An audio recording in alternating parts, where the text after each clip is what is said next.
Welcome back, you watching morning with Fiza. और मेरे साथ ज़बरदस्त एक और मेहमान है जिन्होंने अभी एंट्री की है, अली शाहवेज़। और कायरोप्रैक्टिस आपने सुना होगा, अभी बड़े कड़ाके हड्डियों के आवाज़ें और हड्डियों के ढांचे अलग हो रहे होते हैं।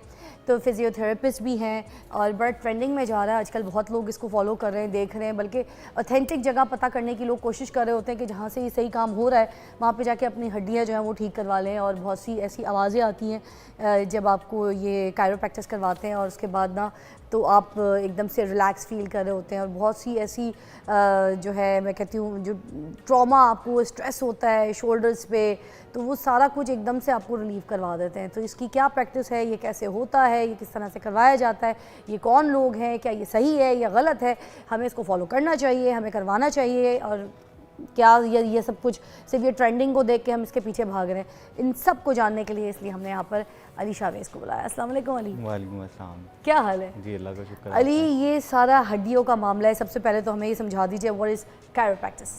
अच्छा, कायरोप्रैक्टिस जो है ये पूरी दुनिया में इसको प्रैक्टिस किया जाता है। ये यूएस बेस बेसिकली एक डिग्री है। कनाडा में भी कायरोप्रैक्टिस की जो है डिग्री इसको किया जाता है, 4 ईयर प्रोग्राम है।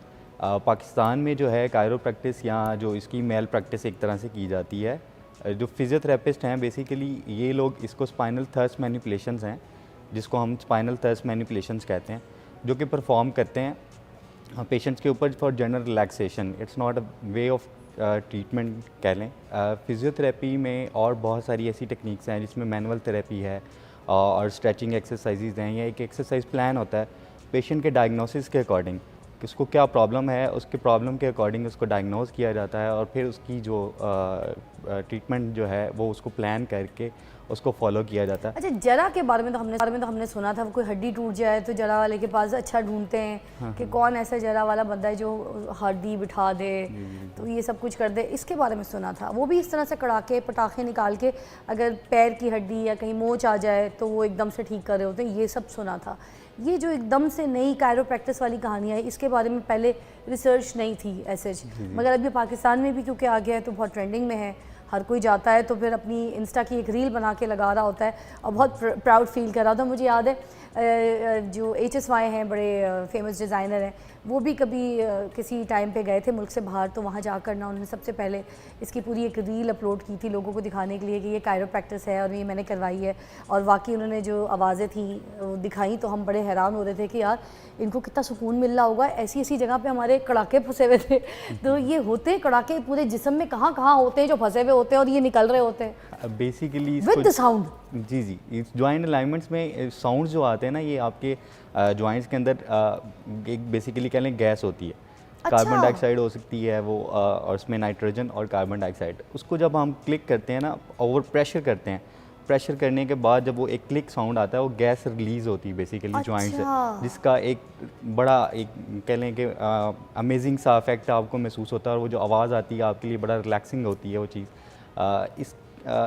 आपको कायरोप्रैक्टिस जो है, अगर इसको प्रॉपर इसकी जो जैसे मैंने बताया कि ये US अमेरिका में और बाकी कनाडा में या ऑस्ट्रेलिया में इसको परफॉर्म किया जाता है। दे आर द प्रैक्टिशनर्स जिन्होंने वो पूरा एक डिग्री की है और इस तरह से किया है। अच्छा। पाकिस्तान में जैसे फिर बात इस तरह से है कि पाकिस्तान में जो परफॉर्म की जाती है वो थर्स्ट मैनिपुलेशंस हैं, जो कि कुछ फिजियोस जो हैं वो कर रहे हैं परफॉर्म, और उसकी वजह से ये जनरल रिलैक्सेशन के लिए और बाकी चीज़ों के लिए बड़ा अमेजिंग एक्सपीरियंस रहता है पेशेंट्स के लिए। या एक हेल्दी इंडिविजुअल भी है जो है, मैं ये नहीं कहता कि सिर्फ पेशेंट, लेकिन हेल्दी इंडिविजुअल्स भी हैं जो वो भी, जैसे आप बिल्कुल ठीक हैं माशाल्लाह, आपको कोई मसला नहीं है, तो आप भी ये सेशन ले सकते हैं। नहीं, मुझे बड़े मसले हैं ये आपको देखने में लग रहा है।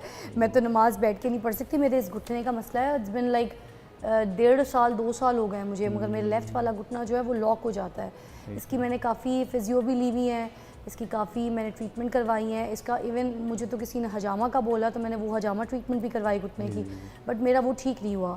तो समटाइम्स जैसे गाड़ी में भी मैं देर तक इस पोजीशन पे बैठूं तो मेरा ये लॉक हो जाता है। If I am sitting here also I have to move like this way, but मुझे मूवमेंट में रहना पड़ता है, मैं एक जगह पे स्टिल नहीं रह सकती। तो क्या मैं भी करवा सकती हूँ ये चीज़, मतलब फॉर मेरी जैसी पोजीशन के लिए भी है रेकमेंडेड? बिल्कुल, आप सिटिंग वर्कर्स जो हैं या जिनके सिटिंग आवर्स हैं ज़्यादा देर के लिए, वो लोग भी ये करवा सकते हैं। और बाकी आपने जरा वाली बात की, तो वो एक ट्रेडिशनल हमारे पास चल रहा था फॉर पास्ट ईयर्स बड़े सालों से ये चीज़ें चल रही थी हमारे पास, वो जो एकदम कड़ाका निकाल के या उसको डिसलोकेशन को बेसिकली वो ठीक करते थे, और वो भी एक प्रैक्टिस चल रही थी हमारे जी, पास, और जी, अभी जी। भी चल रही है। गट्टा निकल गया तो बिठा हाँ रहे जी, हैं, उसको हड्डी निकल पकड़ गई तो के बिठा और रहे हैं। एकदम से झटका दिया और जी। उसको ठीक कर दिया, और ये चीज़ें, लेकिन अब चीज़ें एडवांस हो गई हैं, जैसे जैसे हमें अवेयरनेस आई है इस चीज़ के बारे में, तो हम प्रेफर करते हैं कि रादर देन हम किसी जराह के पास, हम किसी ऑर्थोपेडिक स्पेशलिस्ट जो हैं उनके पास जाएं। इसी तरह से आपको किसी ऐसे ही कह लें किसी मसाज करने वाले या किसी के पास बैठ के वो टक टक नहीं करवा लेनी चाहिए, वो बहुत नुकसानदेह भी है। अगर वो खुदा ना खास्ता ज़रा सा मिसअलाइन होता है या कुछ होता है तो वो आपके सीरियस इफ़ेक्ट्स हो सकते हैं उसके। तो आपको चाहिए कि अच्छा जो प्रोफेशनल है उसको चूज़ करें, तो और हमें उसके पता बाद कैसे चलेगा कि हमें कायरोप्रैक्टिस की ज़रूरत है, किसी ऐसे कायरोप्रैक्टर के पास जाना है हमें? शुरू से लेके एंड तक थिंग इज़ के कायरोप्रैक्टिस पाकिस्तान में टोटली यानी डिग्री बेस्ड कायरोप्रैक्टिस नहीं एग्जिस्ट करती। ओके। अगर पाकिस्तान में फिजियोज़ जो हैं, या ये हमारा एक टॉपिक है पूरा, जब हम पढ़ते हैं फिज़िकल थेरेपी, जब हम कर रहे होते हैं हमारा जो कोर्स है, तो उसमें थर्स्ट मैनिपुलेशन हैं जो कि परफॉर्म की जा सकती हैं जस्ट फॉर रिलैक्सेशन। अच्छा। अगर ट्रीटमेंट बेस उसको कहा जाए या होली सोली उसके ऊपर डिपेंडेंट होना है आपने ट्रीटमेंट के लिए, तो वो चीज़ नहीं है। अब फिजियोथेरेपी में और कायरोप्रैक्टिस में अगर देखा जाए तो ये रिलैक्सेशन के साथ साथ फिजियोथेरेपिस्ट का मकसद ये होता है कि पेशेंट को, जैसे आपने बताया कि आपके नी में पेन है, तो आपके नी के पेन को ख़त्म करना प्लस आपकी एक्टिविटीज़ के रिलेटेड, यानी आपने अगर ज़्यादा ट्रैवल करना है, आपके सिटिंग आवर्स हैं, इन सब चीज़ों को अचीव करना भी फिजियोथेरेपी की मदद से ठीक किया जा सकता है। और ये ज़िम्मेदारी होती है फिजियोथेरेपिस्ट की कि आपके जो प्रोफेशनल रिलेटेड जितने भी टास्क हैं वो हार्म ना हो, या वो चीज़ें आप बहुत अच्छे से परफॉर्म कर सकें।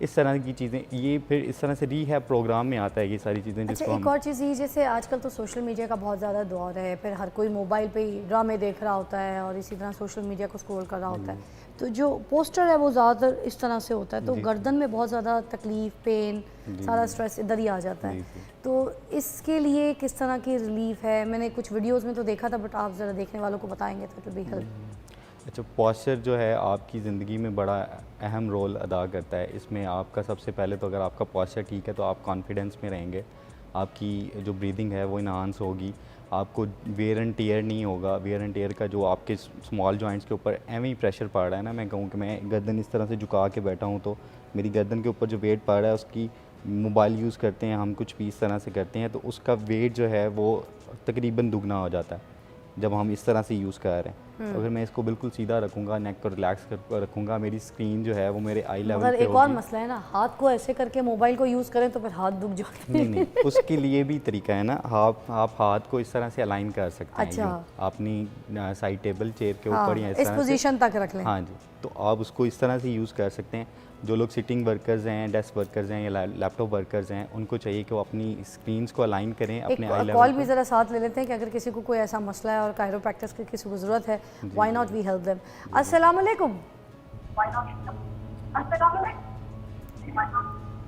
टीवी का अपना वॉल्यूम बंद कर दीजिएगा, सो आपकी आवाज़ मुझे बहुत अच्छी तरीके से आएगी। जी, कौन बात कर रही हैं, कहाँ से बात कर रही हैं? हेलो हेलो, हाँ जी, अस्सलाम वालेकुम। आवाज़ मुझे नहीं आ रही है, एक ब्रेक ले लेते हैं, ब्रेक के बाद हम दोबारा ज्वाइन करते हैं। कॉल्स आपके प्रोग्राम में शामिल करेंगे। आज आपको समझ तो आ गई है, कायरोप्रैक्टिस के ऊपर बात करें, और दूसरी बात हम करेंगे यहाँ पर मोहब्बत के ऊपर की, जो बचपने की मोहब्बत है, जवानी की मोहब्बत है, वो क्या होती है। यहाँ पर तो सब कुछ आप सूंघ गया था जब से मैंने सवाल कर लिया। आप कॉल कीजिएगा, आप बताइएगा कि मोहब्बत क्या है आपकी नज़र में और आपको क्या पता है। साथ साथ मेरे पास नतालिया भी बैठी, इनकी भी कहानियाँ सुनेंगे। Welcome back, you watching morning with Fiza, और मेरे साथ नतालिया भी मौजूद हैं, अली भी मौजूद हैं। और अली का मैं आपको बता चुकी हूँ, कायरोप्रैक्टिस आजकल बहुत ट्रेंडिंग में है, लोग बहुत करवा रहे हैं। हमने जिनको बुलाया वो बहुत ऑथेंटिक हैं, हमने इनकी पूरी इंक्वायरी की और बहुत अच्छा काम कर रहे हैं, क्योंकि किसी अनाड़ी के पास भी जाके आप रिस्क नहीं ले सकते, इसलिए हमने उनको बुलाया जिनसे अगर आप काम भी करवाना चाहते हैं तो आप उनकी शक्ल देख लें, he is the right person for that. और ये लाहौर में ही होते हैं, पाकिस्तान से हैं, और ये पूरी प्रैक्टिस करके सीख के, तो ही इज़ एक्सपीरियंस्ड, और आप इनके साथ ये कायरोप्रैक्टिस कर सकते हैं। अच्छा नतालिया, आपको पता है आज हमारा जो टॉपिक है वो मोहब्बत है, लड़कपन की मोहब्बत, मोहब्बत की नादानियाँ। तो मैं आपसे भी पूछना चाहूँगी कि जब लड़की या लड़का 15-16 साल के होते हैं, 18 साल तक की उम्र में, कोई ना कोई ऐसी अट्रैक्शन हो जाती है, या किसी को आप देख के एकदम से दिल दे बैठते हैं, या फिर आपको लगता है जिसको हम रोज़ मिल रहे हैं, ये जो अटैचमेंट है, ये मोहब्बत है, ये प्यार है, और आपको ऐसा कुछ है, कोई एक्सपीरियंस हुआ? सच नहीं, पर मैंने लोगों को देखा है बहुत डिसरिस्पेक्ट करते हैं। अभी आपको किसी ने आंसर किया था कि रिस्पेक्ट, प्यार का मतलब है रिस्पेक्ट, प्यार हाँ। का मतलब है अंडरस्टैंडिंग। जी। प्यार के डिफरेंट मतलब हैं, बट मैंने लोगों को देखे एक दूसरे को डिसरिस्पेक्ट करते हुए, अच्छा, जिनको प्यार नहीं करना आता। अच्छा। और मैं तो believe- आपकी नज़र में प्यार वो है जो रिस्पेक्ट करेगा तो बस वो प्यार है? नहीं, फिर प्यार क्या है? प्यार के मुख्तलिफ मतलब हैं। अंडरस्टैंडिंग, प्यार में एहसास है, प्यार में इतने सारे इमोशंस हैं, यू कांट इवन काउंट। अच्छा देखें, एक बात मैं आपको छोटी सी मिसाल देके समझाती हूँ। मेरी नज़र में ये रिस्पेक्ट वाला भी प्यार नहीं है। मैं आपको एंड में बताऊँगी मैं क्यों इतनी बातें कर रही हूँ। जैसे सपोज़ एक माँ को एक बच्चे से प्यार होता है, मैं आपको भी बताऊँगी, आप लोग भी सुनिएगा। सबसे ज़्यादा एक माँ को अपनी औलाद से प्यार होता है ना। डॉक्टर साहब आप अपनी फील्ड में बहुत एक्सपीरियंस हैं, मुझे लगता है मैं अपनी फील्ड में बहुत एक्सपीरियंस हूँ, ये टॉपिक मुझे बहुत सूट करता है, इसलिए मुझे पता है। तो अब मैं माँ भी हूँ, तो हम क्या करते हैं कि हम अपने बच्चे को बहुत ज़्यादा खाना खिला रहे होते हैं, उसका पेट भर जाता है, उसके बावजूद फिर हम उसको खाना खिला रहे होते हैं। वो कहता है बस, हम फिर भी उसको खाना खिला रहे होते हैं, क्योंकि हमें ये लगता है कि जितना हम खाना खिला रहे हैं वो ज़्यादा खाएगा तो वो ठीक रहेगा, और वो बस सुने जो हम चाह रहे हैं वो वैसा करे। अब उसको ज़्यादा खाना खिलाने में हमें खुशी हो रही होती है, जबकि उसकी आंतें फट रही होती हैं, उसकी जो एक लिमिट होती है खाने की, वो ओवर ईटिंग कर करके उसके लिए वो कोई अच्छा नहीं होता, वो उसके लिए बुरा हो रहा होता है। मगर हमें ये लग रहा होता है कि हम अच्छा करें, हम बच्चों को ज़्यादा से ज़्यादा खिला रहे होते हैं, और लोगों को देखने में ये लगता है और हमें ये लगता है कि हम उसके साथ प्यार करें। तो क्या ये प्यार है? ये प्यार तो नहीं है। ये तो हम अपनी सेटिस्फैक्शन के लिए उसके ऊपर ज़बरदस्ती खाना, ज़बरदस्ती ओवर ठूस रहे हैं उसको, हम उसकी केयर वो प्यार नहीं कर रहे, वो वाला प्यार नहीं है उसके साथ। इसी तरह बहुत सारी चीज़ों में प्यार वो नहीं है जिसको हम समझते हैं, हम कहते हैं ये प्यार है, ये प्यार नहीं है। प्यार आप अपने आप को बस तसल्ली दे रहे होते हैं, आप अपने आप को खुश कर रहे होते हैं, अपने आप को समझा रहे होते हैं। ये इन सब चीज़ों का कोई ताल्लुक़ नहीं है प्यार से। प्यार क्या है, ये किसी की कॉल पे शायद आप में से कोई समझदार होगा, होशियार होगा, तो वो शायद मुझे बताएगा, फिर उसके साथ बहस होगी, और भी हमारे साथ माहिरीन भी होंगे जो हमें बताएंगे। But anyway, thank you so much Natalia, आपकी तशरीफ़ आवरी का बहुत बहुत शुक्रिया।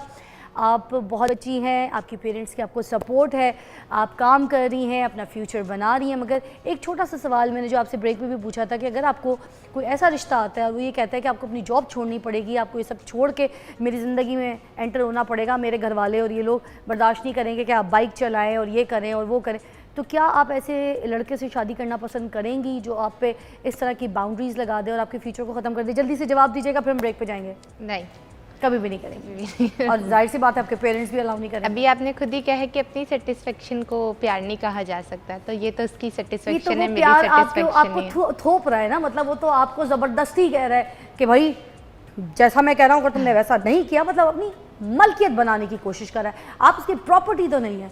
क्या प्यार किसी की प्रॉपर्टी होती है कि आप उसको उसकी ज़िंदगी पे हक जताना शुरू कर दें और आप बोलें जो कुछ है इसकी ज़िंदगी का बस वो मेरा है? ऐसे तो नहीं होता, कोई मलकियत तो नहीं है प्यार। प्यार एक तरह से मैं ये भी कह सकती हूँ कि प्यार जो है वो ये भी तो है कि आपको जो करना है आप करें, आपकी मर्ज़ी, आपको मेरे साथ रहना है रहें, आपको नहीं रहना ना रहें।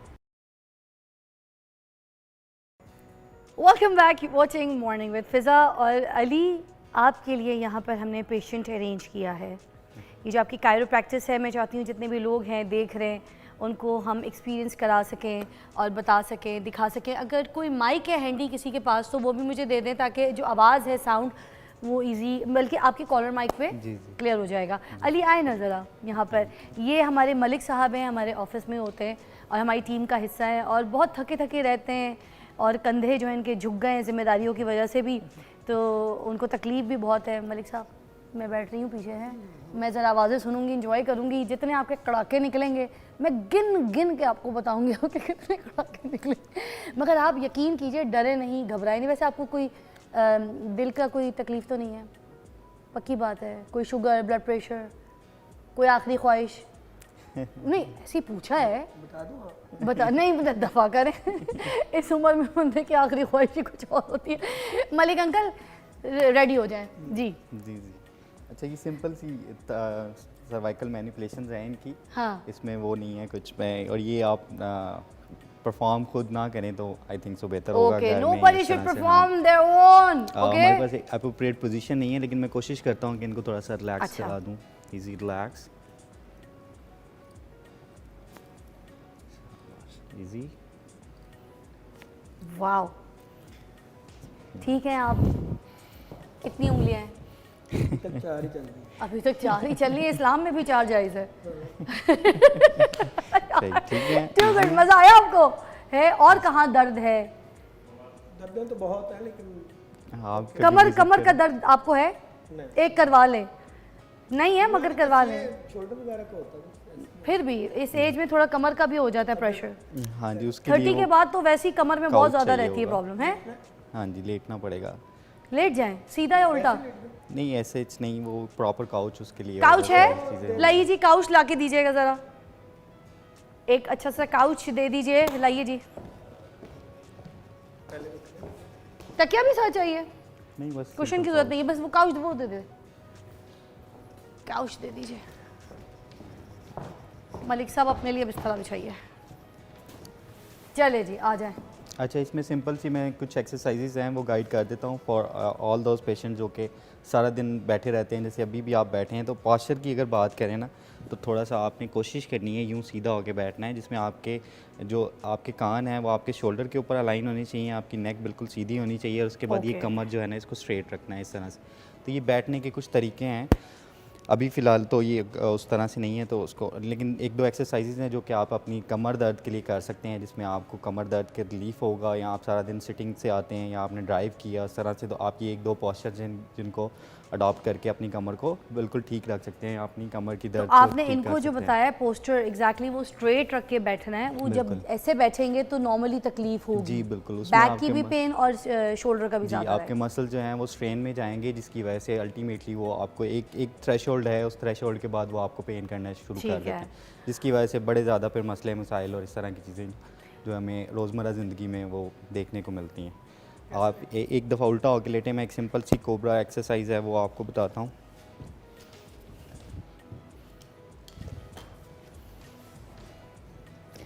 हाँ जी, इसमें ये है कि आपके ये जो मसल्स हैं, जब सारा दिन आप बैठे रहते हैं इस तरह से झुका के अपने आप को नीचे की तरफ, गोल उसको- कमर हुई हुई है जी इनकी। गोल कमर हुई हुई है, उसको करने के लिए सिंपली कोशिश किया करें कि फॉर 30 मिनट्स फॉर 10 मिनट जितना भी आप घर में रहते हैं, इजी घर में आप जब आप वापस आएँ तो कोशिश करें अपने इधर चेस्ट के नीचे तकिया रखें और इस तरह से थोड़ा सा अपने आप को लिटाएं, जिसमें आप टीवी देख सकते हैं, आप मोबाइल इस्तेमाल कर सकते हैं, ताकि आपका ये कर्व जो है वो मेंटेन रहे। दूसरा, इसमें आप ये एक एक्सरसाइज कर सकते हैं, यहाँ हाथ रखेंगे आप, मलिक साहब तैरना नहीं है, ये समंदर नहीं है, इस तरह नीला से नहीं, यहाँ से नहीं काउच है, उठाएंगे, पानी नहीं है।